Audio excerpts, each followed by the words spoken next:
Title: The Corner Café. 1. Monday. I walk into the corner cafe, as usual, for my latte and the familiar smile from the barista. It's cozy here, it smells of fresh pastries, and there's always some 50s jazz playing. This is my little island of stability in a world of deadlines and noisy offices. And then one day, at my favorite window table, someone is sitting there. Him. In a sea blue shirt, with a book in his hands and a cup of cappuccino. He's reading Fahrenheit 451 and smiling, as if he knows someone is watching him. Excuse me, I approach. That's my table.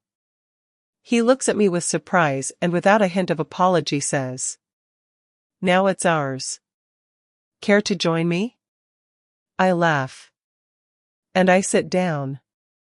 That's how it all begins. 2. Wednesday. We meet again. Not on purpose. He says he just loves a morning coffee before work. I have my doubts. His name is Maxim. He's a designer. He has a slight accent and eyes that always seem to smile.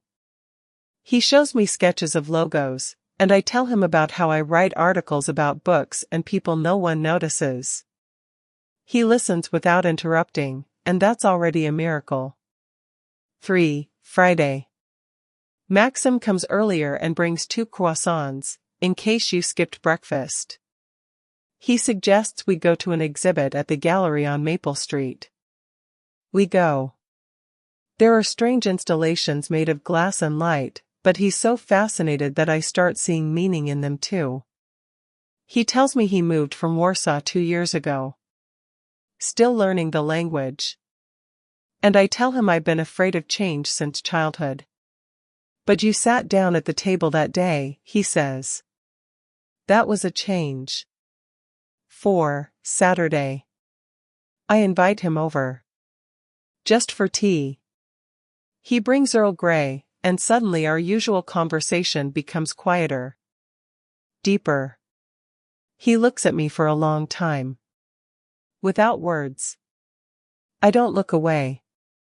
May I? He asks softly. I nod. And he kisses me. As if the world became quieter.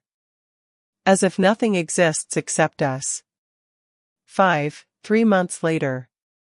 We're together. Every day starts with coffee and ends with laughter.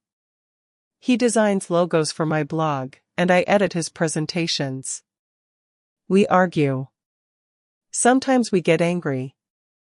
But every evening he brings me tea, and we make peace. 6. 1 year later. I still go to that same cafe. Now we go together. And our table now has a plaque, reserved. Forever. He proposes to me right there, surrounded by the scent of coffee and jazz. And I say yes. Of course, yes. The end.